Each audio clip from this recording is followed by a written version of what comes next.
चलो बढ़ते हैं अगले टॉपिक की तरफ। अगला टॉपिक है भारत चीन विशेष प्रतिनिधि वार्ता।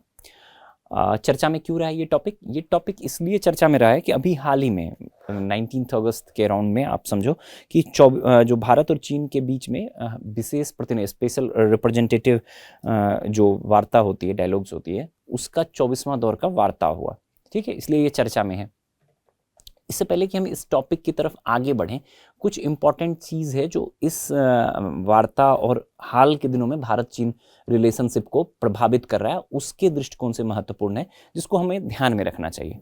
अब देखो 2020 में जो गलवान वैली में भारत चीन के बीच में टेंशन हुआ था, उसके बाद से भारत चीन के रिलेशनशिप में थोड़े खटास रहे थे। भारत के लिए भी चीन बहुत महत्वपूर्ण है, चीन के लिए भी भारत बहुत महत्वपूर्ण है, लेकिन फिर भी थोड़ा तनाव तो बना ही रहता है सीमा विवाद और अन्य कारणों से। लेकिन हाल के दिनों में ट्रंप भाई साहब, थैंक्स टू भारत और चीन को, ट्रंप भाई साहब को थैंक यू बोलना चाहिए कि उनकी नीतियों के कारण, विशेष करके जो उनके टैरिफ नीतियां और अन्य तरह की नीतियां रही, उसके कारण से एक बार फिर से भारत और चीन एक दूसरे के करीब आने का एक मौका मिला है। और एक तरह से रीसेट, भारत चाइना रिलेशन को रीसेट करने की दृष्टिकोण से ये वाला जो है 24वें दौर की भारत चीन विशेष प्रतिनिधि वार्ता जो रही है, वो महत्वपूर्ण हो जाती है। इसी संदर्भ में ये टॉपिक है। ठीक है, अब अगर इसके महत्व की बात करें या प्रासंगिकता की बात करें, तो देखो डायरेक्टली प्रारंभिक परीक्षा में सवाल पूछे जाने की संभावना बहुत कम है, लेकिन मुख्य परीक्षा में सवाल बन सकता है। मुख्य परीक्षा में किस तरह से सवाल बन सकता है? मुख्य परीक्षा में देखो ये सीधे नहीं पूछ देगा कि 24वें दौर की वार्ता क्या है या भारत चीन विशेष प्रतिनिधि वार्ता क्या है, ये नहीं। आपको हाल के दिनों में भारत चीन संबंधों में सुधार या भारत चीन संबंधों में एक नया मोड़ देखने को मिल रहा है, इस तरह से जोड़कर, या ट्रंप फैक्टर के कारण या अमेरिका फैक्टर के कारण भारत चीन रिलेशनशिप में एक बदलाव, एक नया मोड़ दिखने के लिए एक टर्निंग पॉइंट दिख रहा है, अभी टर्न दिख रहा है। इस तरह से इन आयामों को जोड़कर आपसे सवाल पूछा जा सकता है। क्लियर है? तो इस चीज को ध्यान में रखते हुए आपको इस टॉपिक को देखना है। देखो इसमें जो ये जो वार्ता हुई है 24वें दौर की विशेष प्रतिनिधि वार्ता, इसमें कुछ विशेष पॉइंट्स बताए गए हैं। वार्ता के प्रमुख परिणाम की अगर हम बात करें तो इसमें सबसे पहला बताया गया व्यापार और संपर्क के संदर्भ में क्या बातें हुई है। फिर से देखो भारत और चीन के बीच सीधी उड़ानें शुरू करने पर सहमति बनी है। पर्यटकों, व्यवसायियों में मीडिया के लोगों के लिए वीजा सुविधा आसान करने की बात की गई। देखो रिलेशनशिप बेहतर हो रहा है तो ये सारी चीजें होंगी, उसी संदर्भ में ये डेवलपमेंट है। अगला देखोगे कि लिपुलेख दर्रा, सिपकीला दर्रा और नाथुला दर्रा के रास्ते फिर से सीमा पार व्यापार 2020 के बाद से आप देखोगे ये एक तरह से मतलब रुक गया था। यहाँ से जो इन दर्रों के माध्यम से जो सीमा पार व्यापार हो रहा था वो एक तरह से बाधित हुआ था, इसको फिर से स्टार्ट करने पर सहमति बनी है। तो और इसके माध्यम से ट्रांसपोर्टेशन को भी बढ़ावा मिलेगा, व्यापार को भी बढ़ावा मिलेगा। यहाँ एक चीज आप साथ के साथ आपको पता ही होगा बट फिर भी आप ध्यान रख सकते हैं, ये लिपुलेख दर्रा जो है ये उत्तराखंड में है। भारत चीन मतलब चीन प्रशासित जो आप तिब्बत देखते हैं वो, और नेपाल के ट्रांजिट पॉइंट पे मतलब आप समझ लो ये स्थित है। और इसको लेके नेपाल भी कुछ हाल के वर्षों में आप देखोगे, हाल के दशकों में अगर आप देखो तो नेपाल की ने भी कुछ मतलब एक तरह से प्रॉब्लम खड़ा किया, मतलब एक तरह से तनाव का मुद्दा रहा है भारत और नेपाल के बीच में।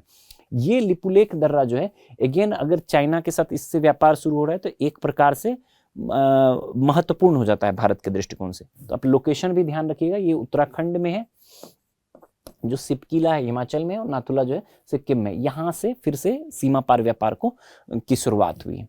अगला देखो भारत की प्रमुख चिंताओं जो कि उर्वरक, रेयर अर्थ एलिमेंट्स हैं और टनल बोरिंग मशीन आदि हैं, उस पर भी चीन की तरफ से एक पॉजिटिव सिंबल दिखाया गया है। तो एक तरह से ये आप व्यापार और संपर्क के क्षेत्र में जो बेहतर कनेक्टिविटी भी बेहतर होगा और साथ ही साथ वाणिज्य व्यापार को भी बढ़ावा देने के दृष्टिकोण से यह महत्वपूर्ण हो जाता है।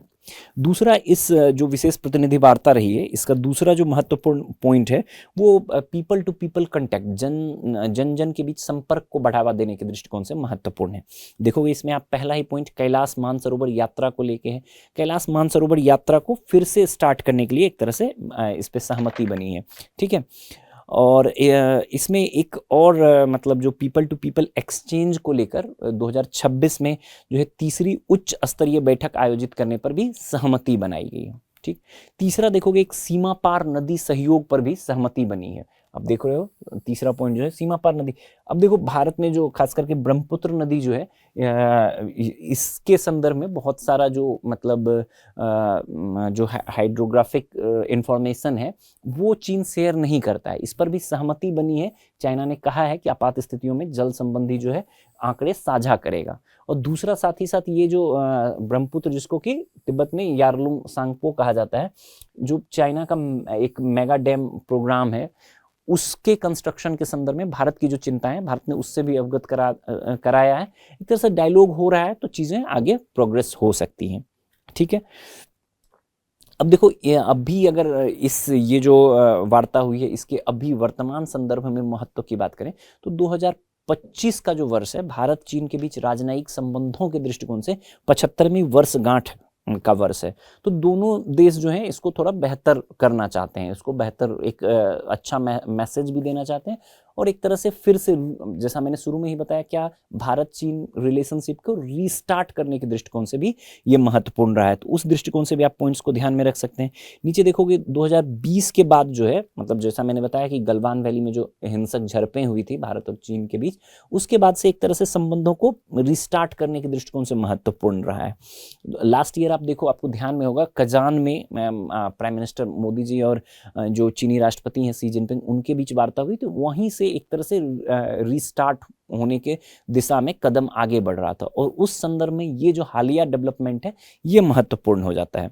ठीक है, और जो अमेरिकी नीति रही है विशेषकर ट्रंप टैरिफ की नीति और ट्रंप की जो अन्य नीतियां रही है उसके बाद एक बार फिर से भारत और चीन ने बहुध्रुवीय विश्व व्यवस्था को मजबूत करने के लिए मजबूत करने की बात की है और एक तरह से म्यूचुअल इंटरेस्ट है कि बहुत मजबूत बहुध्रुवीय व्यवस्था रहे, तो इससे भारत चीन एक बार फिर से पास आ रहे हैं। क्लियर है? तो यही था ये टॉपिक, इसको ध्यान में रखना है कि अभी जो ये इम्पॉर्टेंट इस संदर्भ में है कि एक तरह से जो मतलब रिसेंट टाइम में देखो डायरेक्टली भारत चीन विशेष प्रतिनिधि वार्ता मान लो 2003 से, सबसे पहले तो एक फैक्ट और आप ध्यान में रखिएगा ये जो भारत चीन विशेष प्रतिनिधि वार्ता है 2003 से ही चल रहा है। ठीक है, तो चल रहा है तो डायरेक्टली इस पे ऐसा तो नहीं पूछेगा सवाल, लेकिन जैसा मैंने शुरू में बताया कि रिसेंट डेवलपमेंट के दृष्टिकोण से भारत चीन संबंधों का एक नया मोड़ है, उस हिसाब से जोड़कर इसमें जो पॉइंट्स हैं आप उसका इस्तेमाल कर सकते हैं। क्लियर है? बढ़ते हैं अगले पॉइंट की तरफ, अगले टॉपिक की तरफ। अगला टॉपिक आप देखो, अगला टॉपिक है भारत यूरेशियन आर्थिक संबंध, भारत यूरेशियन इकोनॉमिक यूनियन के बीच में संबंध चर्चा में इसलिए रहा है कि मॉस्को में भारत और यूरेशियन आर्थिक संघ, एक ऑर्गेनाइजेशन है यूरेशियन आर्थिक संघ, यूरेशियन इकोनॉमिक यूनियन, उसके बीच FTA फ्री ट्रेड एग्रीमेंट करने के लिए टर्म ऑफ रेफरेंसेस पर हस्ताक्षर किए गए हैं कि FTA होगा, फ्री ट्रेड एग्रीमेंट होगा और उसके लिए टर्म ऑफ रेफरेंसेस पे हस्ताक्षर किए गए हैं। ठीक है, ये एक भारत के दृष्टिकोण से महत्वपूर्ण डेवलपमेंट है। अब देखो इस टॉपिक की अगर हम बात करें तो अगेन ये आपकी मुख्य परीक्षा के लिए ये वाला टॉपिक बहुत महत्वपूर्ण नहीं है, बट प्रीलिम्स के लिए आपसे पूछा जा सकता है। ठीक है, प्रीलिम्स में आपको क्या ध्यान में रखना है, तो बस यही जो यूरेशियन आर्थिक संघ है, यूरेशियन इकोनॉमिक यूनियन है, इसके बारे में बेसिक इंफॉर्मेशन आपको पता होना चाहिए कि क्या है कैसे है, तो आपका काम हो जाएगा। देखो इसमें बताया हुआ है कि जो यूरेशियन आर्थिक संघ है ये 2015 में गठित हुआ है। इसमें नहीं मेंशन है, आप मेंशन कर लो, ये जो यूरेशियन आर्थिक संघ है ये 2015 में गठित हुआ है और इसके मतलब 5 सदस्य देश हैं। ठीक है, एक तरह का आर्थिक संगठन है, व्यापार को मजबूत करना है, क्षेत्रीय सहयोग को मजबूत करना है, उससे संबंधित है। तो अर्मेनिया, बेलारूस, कजाकिस्तान, किर्गिज गणराज्य और रूस, यही 5 देश हैं इसके। उस दृष्टिकोण से एक जो आपकी प्रारंभिक परीक्षा के हिसाब से आपसे पूछा जा सकता है कि जो यूरेशियन इकोनॉमिक यूनियन है इसके बारे में कम चांसेस है लेकिन पूछा जा सकता है, आप इसको ध्यान में रखिएगा। अब देखो भारत के दृष्टिकोण से ये क्यों महत्वपूर्ण है, भारत जो ये जो फ्री ट्रेड एग्रीमेंट हो रहा है, होने पे टर्म ऑफ रेफरेंसेस पे हस्ताक्षर हुए हैं, ये भारत के दृष्टिकोण से क्यों महत्वपूर्ण है?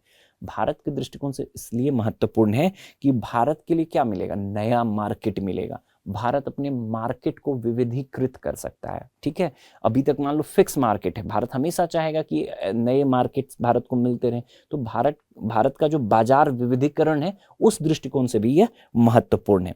अगला देखोगे कि जो भारत का एमएसएमई सेक्टर है, माइक्रो स्मॉल मीडियम इंटरप्राइजेस वाला जो सेक्टर है, उसके विकास के लिए भी महत्वपूर्ण है, क्योंकि नया मार्केट मिलेगा तो वहाँ बेहतर तरीके के चीज़ों को पहुंचाया जा सकता है। भारत के लिए विदेश व्यापार के दृष्टिकोण से महत्वपूर्ण रहेगा। ठीक है, तो इस चीज़ को आप ध्यान में रख सकते हैं। अंतिम जो हमारा ये छोटा टॉपिक है, जो न्यूज इन शॉर्ट वाला है, उसका अंतिम टॉपिक है ध्रुजबा पाइपलाइन। अगेन ये जो एक फैक्ट के रूप में आप इसको ध्यान में रख सकते हैं, और अगेन ये मुख्य परीक्षा के लिए कोई महत्व नहीं रखता है, आपकी प्रारंभिक परीक्षा के दृष्टिकोण से महत्वपूर्ण है। आपसे सीधे सीधे पूछा जा सकता है, आपको लोकेशन पता होना चाहिए, इसमें संबंधित राष्ट्र कौन है, क्यों चर्चा में रहा, ये सारी बातें आपको प्रारंभिक परीक्षा के दृष्टिकोण से पता होना चाहिए। देखो जो ध्रुजबा पाइपलाइन है, सबसे पहले तो चर्चा में क्यों रहा है? चर्चा में इसलिए रहा है कि एक तो ये समझ लो कि रूस का नियंत्रण वाला है। रूस से जो यूरोप के तरफ जो तेल और गैस जाता है, उसको पहुंचाने के लिए एक महत्वपूर्ण पाइपलाइन रहा है। रूस के साथ साथ कजाकिस्तान भी इसका स्टेक होल्डर है। रूस और कजाकिस्तान के जो तेल रहे, उसको यूरोप में पहुंचाने के लिए एक महत्वपूर्ण पाइपलाइन रहा है, मध्य और पश्चिमी यूरोप तक पहुंचाने वाला। ठीक है, अभी हाल ही में क्या किया है, यूक्रेन रूस में युद्ध चल रहा है, तो उसके अंतर्गत ही क्या हुआ डेवलपमेंट, यूक्रेनी सेना ने जो रूस का उनेजा पंपिंग स्टेशन है, उस जो यही ध्रुजबा पाइपलाइन से जुड़ा हुआ है, उस पर अटैक किया। उसी कारण ये चर्चा में रहा है। ठीक है, एक महत्वपूर्ण जो ध्रुजबा पाइपलाइन रहा है, उसका एक महत्वपूर्ण केंद्र रहा है उनेजा पंपिंग स्टेशन। ठीक है, इसको निशाना बनाया गया है, किसके द्वारा? यूक्रेनी सेनाओं के द्वारा, इसीलिए ये इंपॉर्टेंट है। तो कहाँ से जो ध्रुजबा पाइपलाइन है, ये किससे संबंधित है? रूस से। रूस और कजाकिस्तान से तेल को, पेट्रोलियम को कहाँ ले जा रहा है? मध्य और पश्चिमी यूरोप में। बस इतना ध्यान में रह गया तो आपका काम हो जाएगा। बाकी आप देखो, और भी डिटेल में चीजें बताई हुई है। मध्य और पश्चिमी यूरोप तक पहुंचाने का प्रमुख मार्ग है, 5500 किलोमीटर लंबी है लगभग। पाइपलाइन बेलारूस और यूक्रेन से होकर गुजरती है और आगे दो हिस्सों में बट जाती है। इसका देखो दो पार्ट में बट गया, उत्तरी शाखा और दक्षिणी शाखा। उत्तरी शाखा में पोलैंड और जर्मनी की ओर जाती है, दक्षिणी शाखा में स्लोवाकिया, हंगरी और चेक गणराज्य की ओर जाती है। फैक्ट है, आप इसको एज इट इज ध्यान में रखने का प्रयास करेंगे। तो ये था हमारा जो न्यूज इन शॉर्ट वाला टॉपिक था। वो आगे हम मैंने आपको बताया था, दो बड़े आर्टिकल थे, उसको हम देखेंगे। तो पहला आर्टिकल है भारत और जापान संबंधों के बारे में। भारत जापान 15वां वार्षिक शिखर सम्मेलन आपके स्क्रीन पर होगा, आप मैगजीन में देख सकते हो। अब देखो, हाल ही में क्या हुआ है कि जो ये चर्चा में क्यों रहा है, टॉपिक ही है भारत जापान 15वां शिखर सम्मेलन। जो भारत जापान के बीच शिखर सम्मेलन 29-30 अगस्त को 2025 को हुआ। इसमें भारतीय प्रधानमंत्री नरेंद्र मोदी जी जो हैं, वो जापान की आधिकारिक यात्रा पर गए थे, जहां पे भारत जापान के बीच 15वां शिखर सम्मेलन हुआ। इसी संदर्भ में ये टॉपिक है। अगर इस टॉपिक की बात करें तो ये आपके लिए इस टॉपिक में, इस आर्टिकल में, बड़ा आर्टिकल है, इसमें जितनी बातें दी गई है वो आपके प्रारंभिक परीक्षा के लिए महत्वपूर्ण है और मुख्य परीक्षा के लिए भी महत्वपूर्ण है। ठीक है, मैंने आपको पहले ही बताया है, आईआर में जब भी हम बायलैटरल रिलेशनशिप देखते हैं, किसी भी दो देशों के बीच हम संबंध देखते हैं, तो कई बार हमने ये बात किया है कि जब भी हम किसी दो देशों के बीच संबंध देखें तो उसे हम 5 डायमेंशन में बांट कर देख सकते हैं कि संबंधित देश का भारत के लिए महत्व, भारत का संबंधित देश के लिए महत्व, दोनों के बीच रिसेंट डेवलपमेंट, हालिया कुछ जो प्रगति हुई है वो, क्या कुछ चैलेंजेस हैं, और वे फॉरवर्ड भविष्य की राह क्या हो सकती है। इन्हीं 5 आयामों में आपको द्विपक्षीय संबंधों को देखना है। सिमिलरली जब भी हम भारत जापान संबंध की बात करें, यहाँ पे ये पूरा आर्टिकल भारत जापान संबंध पर केंद्रित है, तो भारत के लिए जापान का क्या महत्व है, आपके पास पिन पॉइंटेड 4, 5, 8 पॉइंट होने चाहिए कि भारत के लिए जापान का क्या महत्व है, जापान के लिए भारत का क्या महत्व है, रिसेंट डेवलपमेंट क्या हुआ है, ये चैलेंजेस क्या हैं, चुनौतियां क्या हैं भारत जापान संबंध के बीच। और क्या हम सॉल्यूशन प्रस्तुत कर सकते हैं, भविष्य की राह क्या हो सकती है, वे फॉरवर्ड क्या हो सकता है। क्लियर है? ये जब भी बायलैटरल रिलेशनशिप देखें तो इन्हीं आयामों में देखेंगे। क्लियर है? दूसरी बात जो मैंने आपको कहा इंपॉर्टेंस के हिसाब से, ये आर्टिकल आपके प्रीलिम्स और मेंस दोनों के हिसाब से इंपॉर्टेंट है। देखो, अगर हम रिसेंट जो 15वां वार्षिक शिखर सम्मेलन हुआ है, इसके संदर्भ में अगर हम बात करें तो इसमें क्या महत्वपूर्ण बातें हुई थी, आप देखोगे अलग अलग क्षेत्रों पे बहुत सारी चीज़ों पे डिस्कशन हुआ। अगले दशक के लिए संयुक्त दृष्टिकोण, इसमें पढ़ सकते हो कि बहुत ज़्यादा इसमें समझने वाली कुछ बातें नहीं है, पहला वाला जो चीज़ है, बट आप कुछ पॉइंट्स आप इसमें से ध्यान में रखेंगे। एक तो जो फ्यूचर में कैसा होगा अर्थव्यवस्था, प्रौद्योगिकी के क्षेत्र में, health, environment, people to people contact, इस संबंध में भारत जापान रिलेशनशिप आने वाले समय में कैसा होगा, उसका एक मोटा मोटा रूपरेखा तैयार किया गया है इसमें। ठीक है, आगे देखोगे रक्षा और सुरक्षा संबंधों के बारे में बात किया गया है, एक संयुक्त घोषणा पत्र जारी किया गया। इसमें देखोगे भारत और जापान के बीच जो है रक्षा सुरक्षा संबंधों में रिसेंट टाइम में काफ़ी डेवलपमेंट हुआ है, कई सारे संयुक्त सैन्य अभ्यास होते हैं। इंडो पैसिफिक क्षेत्र में जापान एक मजबूत सहयोगी है भारत का, कॉमन थ्रेट रहा है आपको चाइना का, क्वाड का डेवलपमेंट है, 2+2 मिनिस्ट्रियल जो वार्ता होती है उस पर, वो भी एक महत्वपूर्ण डेवलपमेंट है जापान के साथ। तो सुरक्षा और रक्षा के संदर्भ में भी जापान एक महत्वपूर्ण सहयोगी रहा है। आर्थिक सुरक्षा के संदर्भ में भी आप देखोगे रिसेंट टाइम में काफ़ी डेवलपमेंट भारत और जापान के बीच में दिखता है आपको। आपूर्ति श्रृंखला जो सप्लाई चेन है उसको मजबूत करने के दृष्टिकोण से भी भारत जापान का सहयोग महत्वपूर्ण रहा है। निवेश लक्ष्य, जापान भारत में निवेश का एक महत्वपूर्ण देश है, भारत के लिए एक बहुत महत्वपूर्ण देश है। जापान से अच्छा खासा निवेश भारत को मिलता है, उस दृष्टिकोण से भी महत्वपूर्ण है। आने वाले टाइम में आप देखोगे एआई पे या जो डिजिटल इकोनॉमी और डिजिटल पार्टनरशिप के संदर्भ में जो है जापान बहुत महत्वपूर्ण हो जाता है भारत के लिए, फ्यूचर के संदर्भ में भी, उसके संदर्भ में भी बात की गई है। फिर जो स्वच्छ ऊर्जा के डेवलपमेंट के संदर्भ में भी इसमें जो अभी बैठक हुआ उसमें बात किया गया है, और मानव संसाधन डेवलपमेंट पर भी काफ़ी बातें की गई। तो ये मोटा मोटा आपको ध्यान रखना है, भविष्य की राह, भारत जापान संबंध के भविष्य की राह किस प्रकार की होगी उसके बारे में अलग अलग क्षेत्रों में इसमें बात किया गया है। ठीक, ये सामान्य सी बात है, आप इसको एक बार भी पढ़ लोगे आपके ध्यान में रहेगी। नीचे जो पॉइंट है जो इम्पोर्टेंस का, वो वहां से हमें ज्यादा प्रायोरिटी पे ध्यान रखना है, महत्व वाला जो है। पहला देखोगे महत्व के लिए ऐतिहासिक और सांस्कृतिक संबंधों की बात की गई है। आप देखोगे इसमें प्राचीन बौद्ध धर्म की परंपरा रही है, हिंदू धर्म से भी जापानी परंपराओं में कुछ जुड़ाव महसूस किया जाता है। साथ ही साथ हमारे राष्ट्रीय आंदोलन के बहुत सारे जो लोग रहे हैं, नेताजी सुभाष चंद्र बोस से लेके स्वामी विवेकानंद, रविन्द्रनाथ टैगोर, रास बिहारी बोस, अनेक लोगों के माध्यम से भारत जापान के बीच बेहतर संबंध रहे हैं। ठीक है, इंडिया जापान एसोसिएशंस की यहाँ पे चर्चा है। यहाँ देखो, इंडिया जापान एसोसिएशंस जो जापान की सबसे पुरानी अंतर्राष्ट्रीय मैत्री संस्था है, उसके बारे में भी चर्चा है। तो एक लाइन, जब भी महत्व की बात करें तो ऐतिहासिक संबंध रहा है, बौद्ध धर्म की बात कर दो, अन्य सांस्कृतिक संबंध में की बात कर दो, आधुनिक संदर्भों में हम बात करें तो हमारे राष्ट्रीय आंदोलन के बहुत सारे नेता जो रहे, बहुत जुड़ाव जापान से जुड़े रहे, महत्व उस दृष्टिकोण से भी महत्वपूर्ण रहा है। दूसरा देखो, भू राजनीतिक और भू रणनीतिक आयाम, ये वाला जो है ये बहुत इंपॉर्टेंट हो जाता है। काफ़ी आप देखोगे 2000 के बाद जो 21वीं सदी में है, भारत और जापान संबंध काफ़ी मजबूत, निरंतर मजबूत होते गए हैं।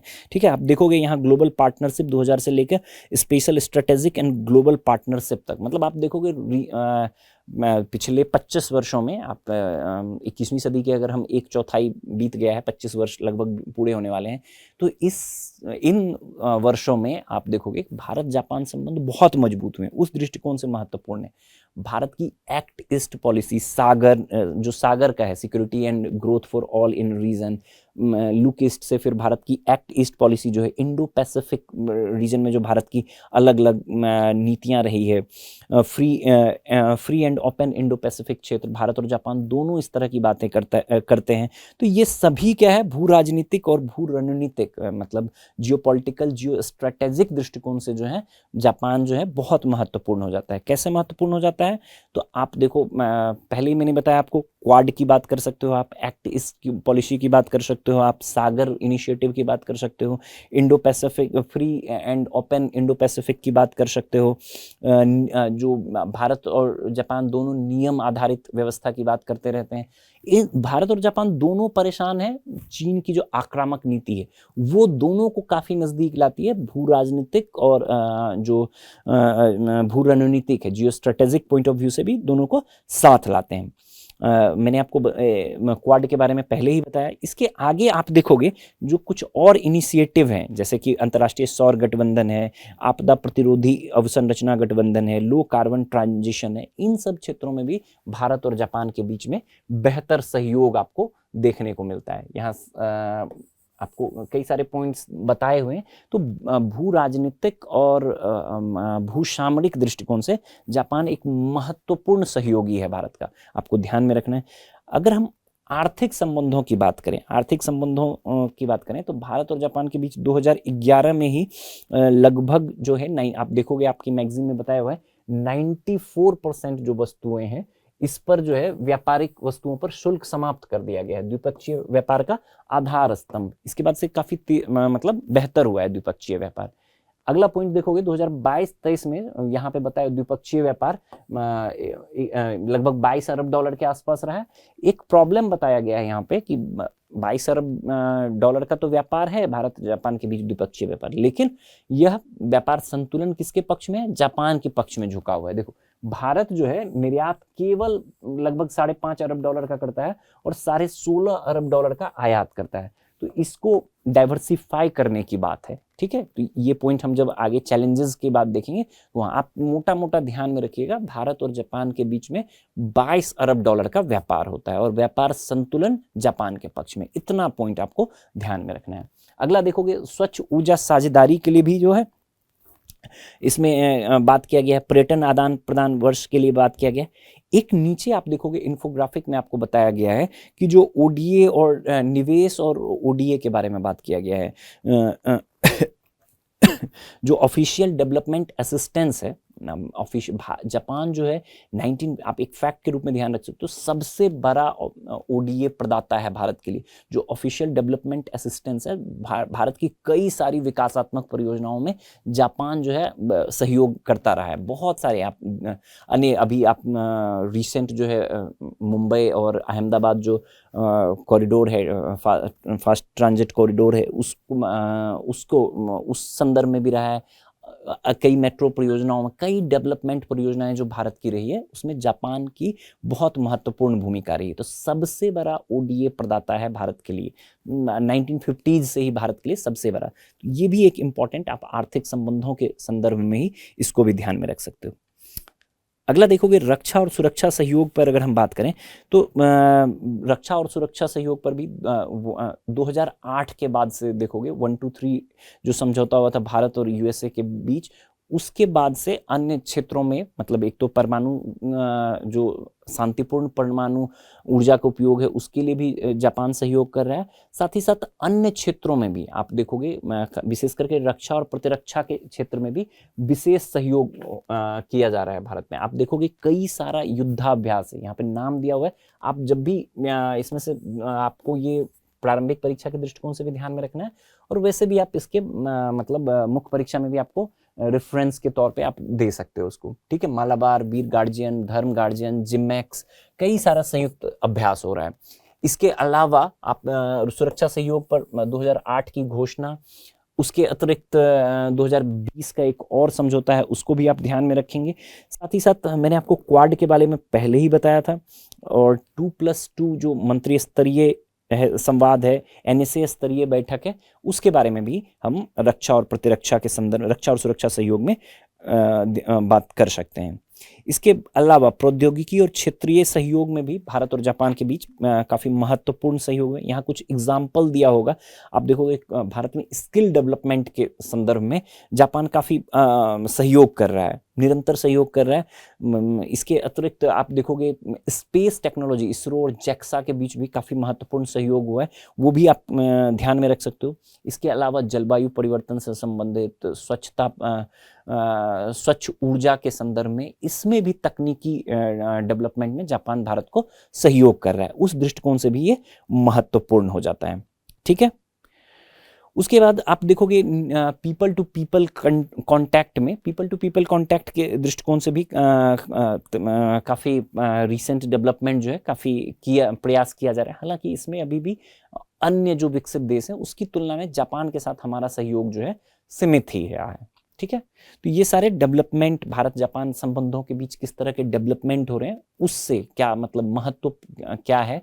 तो सबसे पहले सांस्कृतिक ऐतिहासिक महत्व की हम बात कर सकते हैं, भू राजनीतिक और भू सामरिक बात कर सकते हैं, आर्थिक क्षेत्र में बात कर सकते हैं, सुरक्षा प्रतिरक्षा के संदर्भ में बात कर सकते हैं, प्रौद्योगिकी के संदर्भ में बात कर सकते हैं। एक एक करके हमने कुछ एग्जाम्पल्स देखे। अब सिर्फ अच्छी अच्छी बातें तो नहीं हो रही है, चैलेंजेस भी होंगे। चैलेंजेस इंपॉर्टेंट है। आमतौर पे जब भी आपसे भारत जापान संबंध के बारे में बात किया जाए तो आपका ध्यान केवल इंपॉर्टेंस के संदर्भ में जाता है, चैलेंजेस पे उतना नहीं जा पाता है।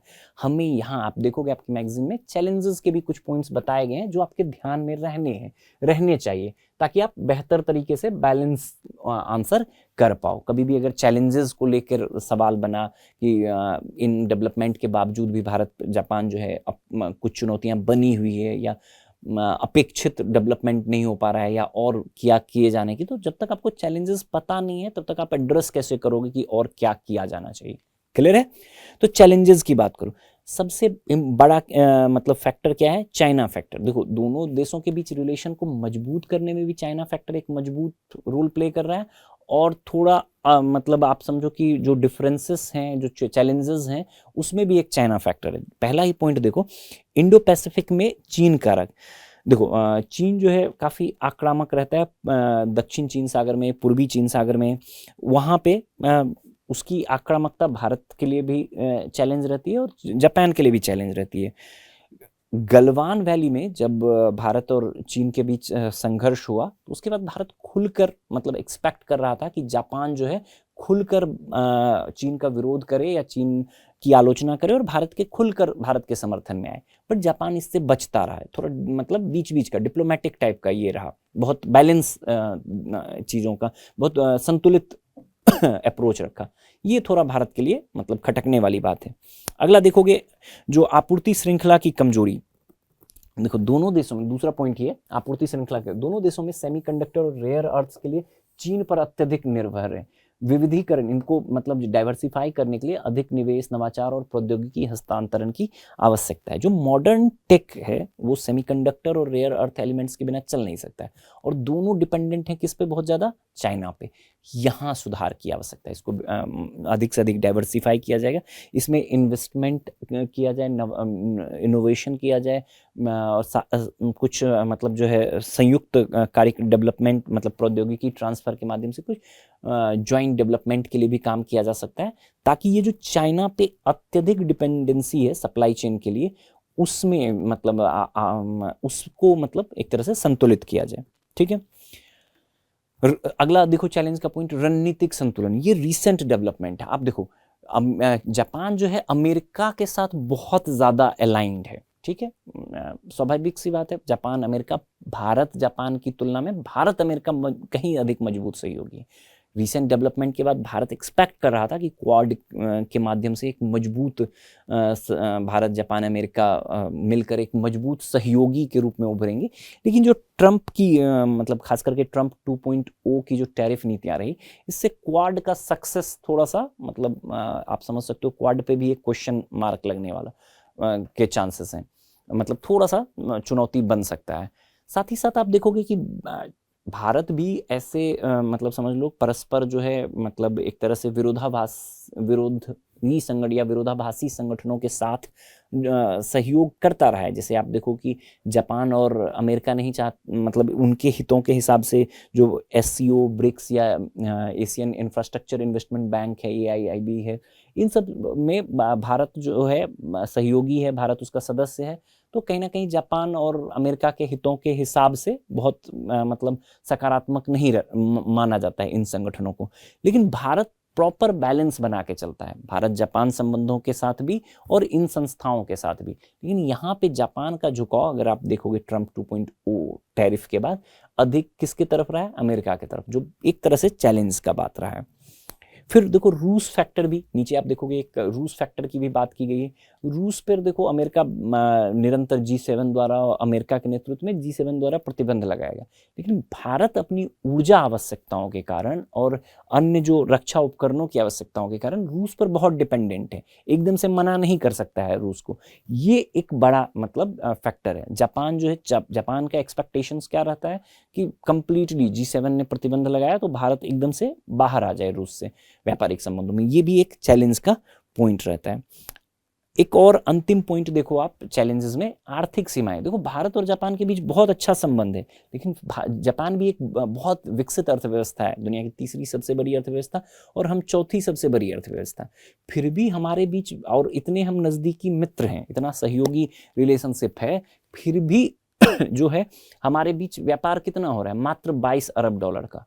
चीन के साथ लगभग 130 अरब डॉलर का व्यापार हो रहा है। तो अंतर देख रहे हो, चीन के साथ तुलना, तो अगर भारत जापान संबंधों की तुलना में भारत चीन संबंधों की बात करी जाए तो ज्यादा खटास भारत चीन संबंधों में, लेकिन फिर भी व्यापारिक दृष्टिकोण से चाइना कहीं अधिक नजदीक है भारत के। भारत जापान व्यापार की, द्विपक्षीय व्यापार की तुलना में भारत चीन व्यापार का वॉल्यूम कहीं अधिक बड़ा है। ठीक है, ये भी एक चैलेंज के रूप में आप पॉइंट देख सकते हो। ठीक, इसके यहाँ पे आप देखोगे कि कुछ कारण बताए गए हैं कि एक तो जो जापानी गुणवत्ता मानक है उसकी बात की जा रही है, RCEP की जो रीजनल कॉम्प्रिहेंसिव इकोनॉमिक पार्टनरशिप थी, ओसाका ट्रैक की बात की गई है। तो इन सब चीज़ों से जो द्विपक्षीय व्यापार है भारत जापान के बीच, वो कहीं ना कहीं हैम्पर्ड होता है। ठीक है, तो ये चैलेंजेस के पॉइंट हैं जो ज़्यादा इस पूरे आर्टिकल में जो सबसे इंपॉर्टेंट पार्ट है वो यही चैलेंजेस वाला पॉइंट है। इसको थोड़ा सा आप ध्यान में रखिएगा, ये आमतौर पे हम इसको मिस कर जाते हैं जब भारत जापान संबंधों की बात करते हैं। ठीक है, इसको थोड़ा अच्छे से देखना है। अगला आप देखोगे कि अगर हम भविष्य की राह की बात करें कि क्या इम्प्रूवमेंट किया जा सकता है, तो सबसे पहला तो यही व्यापार विविधीकरण और असंतुलन को कम करना। मैंने पहले ही बताया था, लगभग $5.5 बिलियन ही हम निर्यात करते हैं, $16.5 बिलियन जो है हम आयात करते हैं। तो और बहुत जो व्यापार बास्केट है हमारा वो बहुत सीमित है, तो उसको विविधीकृत करने की बात है। खास करके जो जापान के एंड से मतलब थोड़ा सा प्रतिबंध लगाया जाता है भारत के गुणवत्ता मानकों पर, उसको इम्प्रूव किए जाने की बात है, वहां से बेहतर हो सकता है। ठीक, अगला देखोगे आपूर्ति श्रृंखला लचीलापन मजबूत करना। जैसे कि अगर चीन पे डिपेंडेंसी है उसको कम करने के लिए बेहतर, पहले ही हमने बात किया कि संयुक्त इन्वेस्टमेंट किया जा सकता है, टेक्नोलॉजी ट्रांसफर किया जा सकता है, ताकि हम बेहतर तरीके से जो सप्लाई चेन फ्लेक्सिबिलिटी है उसको मजबूत करने में हम बेहतर सहयोग बन सकते हैं। उसके बाद अवसंरचना और रक्षा परियोजनाओं में थोड़ा तेजी लाने की आवश्यकता है। जो Mumbai Ahmedabad high speed rail corridor की बात करी थी हमने, उसमें या फिर और भी जो अन्य मतलब परियोजनाएं हैं उसको थोड़ा स्पीड अप करने की बात की जा सकती है। दूसरा एक देखोगे people to people contact. Japan again जैसे व्यापार वाला एक विरोधाभासी है, वैसे देखोगे कि जापान बहुत हॉट गंतव्य नहीं रहता है भारतीयों के लिए। भारत और बहुत कम, भारत और जापान के बीच, जापान के लोगों के बीच में जिस तरह पीपल टू पीपल कांटेक्ट होना चाहिए वो तुलनात्मक रूप से बहुत सीमित है। ठीक है, जिस तरह से हमारा पश्चिमी देशों के साथ जितना मजबूत रहा है उतना नहीं रहा है। तो इस क्षेत्र में भी improve people to people contact, जैसे कि पर्यटन को बढ़ावा दिया जाए जिससे कि लोग और बेहतर संपर्क स्थापित हो सके, भाषा प्रशिक्षण को बढ़ावा दिया जाए, शैक्षणिक आदान प्रदान के क्षेत्र में भी बढ़ावा दिया जाए। इससे जो है और मतलब बेहतर भविष्य की राह और मजबूत होगी। ठीक है, तो ये था भारत और जापान के संबंध। बेसिकली ये चर्चा में इसलिए रहा था क्योंकि भारत जापान 15वां जो वार्षिक शिखर सम्मेलन था वो अभी उसमें भाग लेने, अगस्त में हुआ था, और उसमें भाग लेने के लिए हमारे प्रधानमंत्री जो थे जापान गए थे। उसी संदर्भ में हमने ओवरऑल जो भारत जापान संबंध है उसको समझने का प्रयास किया। आज का हमारा अंतिम जो IR का ये टॉपिक है, अंतिम टॉपिक है, बड़े आर्टिकल में ही आपने देखा होगा, फिलीपींस, भारत फिलीपींस संबंध के संदर्भ में है।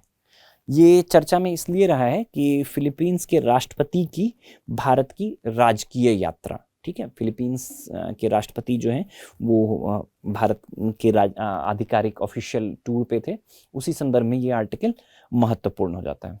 तो कुछ पॉइंट्स आप यहाँ पे ध्यान में रख सकते हैं। एक तो जो फिलीपींस के राष्ट्रपति रहे हैं Ferdinand R Marcos junior. Marcos junior के हिसाब से आप ध्यान में रख सकते हैं। कई बार मतलब हालांकि यूपीएससी में बहुत कम संभावना है कि आपसे ये पूछा जाए कि कौन राष्ट्रपति रहे और यात्रा, लेकिन स्टेट पीसीएस वगैरह आप देते हैं तो वहाँ पे ये नाम आप ध्यान में रख सकते हैं। आपकी मैगजीन में मेंशन नहीं है, चाहो तो आप लिख लो, आप बस मार्कोस जूनियर अगर आप ध्यान में रख लोगे तो आपका काम हो जाएगा। अगस्त के पहले सप्ताह में 4 से 8 अगस्त को ये भारत आए थे। अगेन जब हम बायलैटरल रिलेशनशिप की बात करें तो भारत के लिए फिलीपींस का महत्व, फिलीपींस के लिए भारत का महत्व, दोनों के बीच रिसेंट डेवलपमेंट, चैलेंजेस और वे फॉरवर्ड, वही 5 पॉइंट पे हमें ध्यान में रखना है। अगर हम इस आर्टिकल के इंपॉर्टेंस, प्रासंगिकता और महत्व की बात करें तो देखो ये आर्टिकल आपसे मुख्य परीक्षा में सवाल पूछे जाने की डायरेक्टली संभावना बहुत कम है कि भारत फिलीपींस संबंधों पर आपसे मुख्य परीक्षा में आप प्रश्न एक्सपेक्ट करो। लेकिन ओवरऑल अगर आसियान से संबंधित प्रश्न पूछा गया, ओवरऑल आपसे जो दक्षिण चीन सागर के तटीय देशों के प्रति भारत की आप देखोगे, अभी हम देखेंगे इसमें फिलीपींस का लोकेशन भी बहुत इंपॉर्टेंट हो जाता है, जो साउथ चाइना सी है उससे कनेक्टेड है। और तो अगर कभी ऐसा सवाल, एक इनोवेटिव सा सवाल बन गया साउथ चाइना सी के साथ जो चीन के अतिरिक्त अन्य देश हैं उसके प्रति भारत किस प्रकार की नीति अपना रहा है, तो वो चीज़ आपके लिए इम्पॉर्टेंट हो जाएगा, उसको समझना इम्पॉर्टेंट हो जाएगा। उस दृष्टिकोण से एक अप्रत्यक्ष सवाल बन सकता है डायरेक्टली मुख्य परीक्षा में कि भारत फिलीपींस संबंधों को नहीं पूछे जाने की संभावना कम है। ठीक है, इनडायरेक्ट इसका इंपॉर्टेंस है। इसमें कुछ कुछ बातें हैं जो आप विशेषकर इसके लोकेशंस वगैरह को लेकर, कुछ तथ्य हैं जो प्रारंभिक परीक्षा के दृष्टिकोण से भी महत्वपूर्ण है। देखो सबसे पहले ये जो यात्रा का मुख्य मतलब परिणाम आप देखोगे सबसे पहले ही बताया हुआ है, इसको हम बाद में देखते हैं। इससे पहले अगर हम इम्पोर्टेंस की बात करें, फिलीपींस जो मैंने आपको पहले बताया था कि भारत जब भी हम किसी देश को देखें तो उसका महत्व क्या है, क्या महत्व है फिलीपींस का भारत के लिए और भारत का फिलीपींस के लिए। तो सबसे पहले तो देखो भू राजनीतिक संलग्नता 1949 से ही भारत और फिलीपींस में संबंध रहा है। और अभी 2024 की अगर हम बात करें, पिछले साल की हम बात करें तो मनीला जो है आसियान भारत संवाद समन्वयक बना है। ठीक है, वो उस दृष्टिकोण से भी ये महत्वपूर्ण हो जाता है, भू राजनीतिक संलग्नता के दृष्टिकोण से इसकी महत्ता हम देख सकते हैं। दूसरा, अगर हम आर्थिक संबंधों की बात करें तो लगभग $3.5 अरब का जो है भारत और फिलीपींस के बीच संबंध, व्यापारिक संबंध रहा है। और मतलब आपको ये 2023-24 का आंकड़ा है, $3.5 अरब का ये भारत और फिलीपींस के बीच संबंध रहा है। अगर हम आसियान कंट्रीज की बात करें तो एक सहयोगी है, लेकिन कंपैरेटिवली अन्य आसियान कंट्रीज की अगर हम तुलना करें, हम सिंगापुर से तुलना करें, हम मलेशिया से तुलना करें, हम इंडोनेशिया से तुलना करें, तो काफ़ी जो वॉल्यूम है व्यापार का वो काफ़ी कम दिखता है। एक तथ्य के रूप में आप फिर भी $3.5 अरब का व्यापार होता है, ये इंपॉर्टेंट है। और ये मतलब इंक्रीजिंग मैनर में बढ़ रहा है। आप देखोगे दोनों डाटा दिया हुआ है, जहां 2020-21 में मात्र लगभग 2 अरब अमेरिकी डॉलर का व्यापार था, वो 3.5 तक पहुंच गया, तो एक बढ़ते क्रम में है। इस हिसाब से भी आप ध्यान रखिएगा। यहीं आप देखोगे कि भारत से निर्यात की वस्तुएं, आयात की वस्तुएं बताई हुई है, भारत क्या भेजता है वो। अगर भू रणनीतिक आयाम के दृष्टिकोण से देखें तो ये बहुत महत्वपूर्ण हो जाता है, ये आपको ध्यान में रखना है। फिलीपींस का लोकेशन कहाँ है? दक्षिण चीन सागर में। आप आज के आज मैप देखना, इसमें मतलब शो नहीं किया हुआ है, हम जब ज्योग्राफी की बात करेंगे वहाँ एक आर्टिकल है इसी में अगस्त महीने के ही मैगजीन में, वहाँ पे आप देखोगे लोकेशन बताया हुआ। बट फिर भी मैं आपसे आशा करता हूँ कि आप आज जाके दक्षिण चीन सागर के जो देश हैं, तटवर्ती देश हैं, उसमें आप इसका लोकेशन देखिएगा फिलीपींस का। काफी महत्वपूर्ण, आपकी प्रारंभिक परीक्षा के दृष्टिकोण से भी महत्वपूर्ण। कभी एक इनोवेटिव सवाल पूछ ले आपसे कि दक्षिण चीन सागर के साथ सीमा साझा करने वाले देशों में सबसे पूर्वी देश कौन है, सबसे पश्चिमी देश कौन है, तो ये उस दृष्टिकोण से ये महत्व, या क्रोनोलॉजी, यूपीएससी का ट्रेंड रहा है कि दक्षिण चीन सागर के साथ सीमा साझा करने वाले इन देशों को पूर्व से पश्चिम की ओर क्रम में सजाए। तो आपको ध्यान में रखना है कि सबसे पूर्वी देश यही है, फिलीपींस जो है दक्षिण चीन सागर के साथ सीमा साझा करने वाला सबसे पूर्वी देश है। और ये बहुत एक तथ्य के रूप में आप इसको ध्यान रखिएगा। वापस आते हैं हम इसके जो जियो स्ट्रेटेजिक इंपॉर्टेंस है। अब साउथ चाइना सी चाइना के लिए एक तरह से समझ लो, चाइना उस पर अपना मतलब मनमाना अधिकार ये करता है। तो एक तरह से आप कह सकते हो कि हर तरह से कोई भी अंतर्राष्ट्रीय कानून को इस क्षेत्र में मानता नहीं है वो। और फिलीपींस हैं, वियतनाम है, ऐसे कई सारे देश हैं जो साउथ चाइना सी के साथ सीमा साझा करते हैं और उनके इंटरेस्ट हैं। भारत क्या चाहता है, भारत क्या करता है, इन देशों के माध्यम से जो है, भारत हमेशा नियम आधारित बातें करता रहा है, तो इन देशों का भी हिस्सा है, इन देशों का भी अधिकार है, भारत उसको समर्थन करता है। तो चीन की जो नीति आप देखोगे हिंद महासागर में या बंगाल की खाड़ी में रहती है भारत को घेरने की, उसको प्रतिसंतुलित करने के दृष्टिकोण से, भारत की भू रणनीतिक दृष्टिकोण से एक तरह से बैलेंसिंग फैक्टर के रूप में फिलीपींस हमारे लिए महत्वपूर्ण हो जाता है। नीचे देखो इंडो पैसिफिक अभिसरण, अगेन इंडो पैसिफिक का रीजन है, ठीक है। यहाँ पे जो साउथ चाइना सी है, एक तो चीन, जो आप देखोगे नीचे एक United Nations convention on law of sea की बात की गई है, चीन मानता ही नहीं उसको। भारत हमेशा इसका समर्थन करता है और उसके माध्यम से जो फिलीपींस या वियतनाम जैसे देश हैं उनके हक की बात करता है, उसको समर्थन देता है, वो महत्वपूर्ण है। फिर देखोगे आसियान के साथ संलग्न, आसियान का एक मेंबर है ये, उस दृष्टिकोण से भी ये हमारे लिए महत्वपूर्ण हो जाता है, भारत की लुक ईस्ट एक्ट ईस्ट की पॉलिसी के हिसाब से भी महत्वपूर्ण हो जाता है। उसके बाद बहुपक्षीय सहयोग, फिलीपींस जैसे देश भारत के यूएनएससी में जो परमानेंट सीट है, परमानेंट मेंबरशिप है, उसका समर्थन करता है, उस दृष्टिकोण से भी महत्वपूर्ण हो जाता है। इसके अतिरिक्त कई सारे ऐसे संगठन हैं, क्षेत्रीय संगठन, जिसमें दोनों सहयोगी दोनों सदस्य हैं। जैसे आप देखोगे इसमें आपके मैगजीन में बताया हुआ है, जो आसियान रीजनल फोरम है, ईस्ट एशिया शिखर सम्मेलन है, इन सब का ये सहयोगी देश के रूप में रहता है। भारत आसियान संवाद तंत्र है, उसमें भी ये सहयोगी के रूप में दोनों राष्ट्र जुड़े हुए हैं। तो ये इम्पोर्टेंस है। इसके अतिरिक्त रक्षा सहयोग एक बहुत इंपॉर्टेंट है, आप इसको मार्क कर सकते हैं। ब्रह्मोस जो मिसाइल है, ब्रह्मोस मिसाइल पहला, कभी भी आपसे प्रारंभिक परीक्षा में भी पूछा जा सकता है, जो फिलीपींस है वो पहला देश है जिसको भारत ने ब्रह्मोस मिसाइल, डील हुआ दोनों में और भारत ने उसको ब्रह्मोस मिसाइल सौंपा। वियतनाम दूसरा देश है जिसको भारत ने ब्रह्मोस मिसाइल सौंपा। अब देखो दक्षिण चीन सागर में एक तरफ फिलीपींस, एक तरफ वियतनाम, भारत क्या कर रहा है डायरेक्टली, मतलब चीन क्या करता है, भारत को घेर, आपने सुना होगा मोतियों की माला और इस तरह की बहुत सारी पॉलिसीज के भारत के पड़ोसी देशों में मजबूती से अपना हस्तक्षेप करके भारत को घेरने की नीति अपनाता है। भारत भी उसका प्रत्युत्तर इसी तरह से दे रहा है। अब देखो हमने क्या, अब डायरेक्टली हमें लड़ना नहीं, हमने क्या किया, हमने फिलीपींस को दे दिया कि ले जा भाई ब्रह्मोस तू मार, ठीक है, हमने वियतनाम को दे दिया ले जा भाई तू मार। तो एक तरह से बैलेंसिंग, मतलब जो एक तरह से रक्षा प्रतिरक्षा सहयोग है, डायरेक्टली हम इन्वॉल्व नहीं हो रहे हैं बट हम मजबूत कर रहे हैं कि तुम हमें घेर रहे हो तो हम भी तुम्हारे आसपास के देशों को घेर रहे हैं, ठीक है। समुद्री सुरक्षा के हिसाब से देखोगे उसके हिसाब से भी महत्वपूर्ण है। जो नौसैनिक क्षमता निर्माण, हाइड्रोग्राफिक सहयोग, इन दृष्टिकोण से भी महत्वपूर्ण है। यहाँ एक तथ्य आपकी मैगजीन में थोड़ा गलत है, आप उसको सुधार लें, ठीक है। इसमें एक पॉइंट दिया हुआ है कि ये समुद्र बंधन नामक एक जुलाई 2025 में दोनों नौसेनाओं के बीच चीन सागर में पहला संयुक्त अभ्यास समुद्र बंधन हुआ।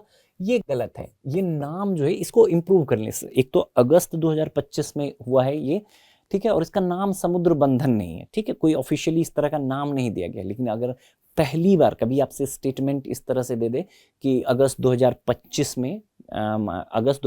में फिलीपींस और भारत के बीच दक्षिण चीन सागर में पहला नौसैनिक समुद्र अभ्यास हुआ, तो आप सही मानिएगा, नाम इंप्रूव करना है, ये नाम जो है समुद्र बंधन, इसको चेंज कर लीजिएगा, ठीक है। नीचे आप देखोगे अन्य जो आपको नियम आधारित संवाद और अन्य सहयोगों के पॉइंट में आप भारतीय प्रवासियों वाला मुद्दा है। हम इतनी बड़ी आबादी है हमारी, पूरी दुनिया में फैले हुए हैं, तो फिलीपींस कैसे बच जाएगा। आप देखोगे एक फैक्ट के रूप में 70,000 के आसपास भारतीय लगभग जो है फिलीपींस में भी रहते हैं, भारतीय मूल के प्रवासी भारतीय रहते हैं। वो भी हमारे लिए सॉफ्ट पावर के दृष्टिकोण से, अलग अलग दृष्टिकोण से हमारे लिए बहुत महत्वपूर्ण रोल प्ले करते हैं, ठीक है। एक 9 डैश लाइन की चर्चा है, आप इस जो पॉइंट है भू रणनीतिक आयाम, 9 डैश लाइन आपने सुन रखा होगा। चीन जो है एक हाइपोथेटिकल 9 डैश लाइन क्रिएट करके मोर देन 95% जो लगभग पूरा का पूरा दक्षिण चीन सागर को अपना हिस्सा बताता है, जिसका विरोध करता है जो भी अन्य तटवर्ती राष्ट्र हैं दक्षिण चीन सागर को, वो उसका विरोध करते हैं और भारत समर्थन करता है ऐसे राष्ट्रों का कि भैया हम भी नहीं मानते हैं 9 डैश लाइन क्या है। उस पॉइंट को भी ध्यान रखिएगा, ठीक है। अब सिर्फ अच्छी बातें तो नहीं होगी, कुछ चैलेंजेस भी होगा। एक सबसे बड़ा अगेन चाइना फैक्टर, जब भी हम भारत और पड़ोसी देशों की बात करें, भारत और अन्य देशों की बात करें, वहाँ चाइना फैक्टर महत्वपूर्ण हो जाता है। देखो चीन की संवेदनशीलता, चीन भारत फिलीपींस नौसैनिक संबंधों का विरोध करता है और मनीला पर दबाव डालता है कि वह भारत, अमेरिका और चीन के साथ संतुलित व्यवहार करे। ये वाला पॉइंट देखो, ठीक है। अब चाइना का प्रेशर रहता है निरंतर, ठीक है। तो ये भी एक चैलेंज का, तो खुलकर, बहुत खुलकर जो है फिलीपींस मतलब उस तरह से नहीं जुड़ पाता है जिस तरह से अगर आप इसी दक्षिण चीन सागर पे चीन के पड़ोसी देशों की बात करें तो वियतनाम के साथ हमारा कहीं अधिक मजबूत सहयोग है तुलनात्मक रूप से, अगर हम बात करें तो फिलीपींस की तुलना में।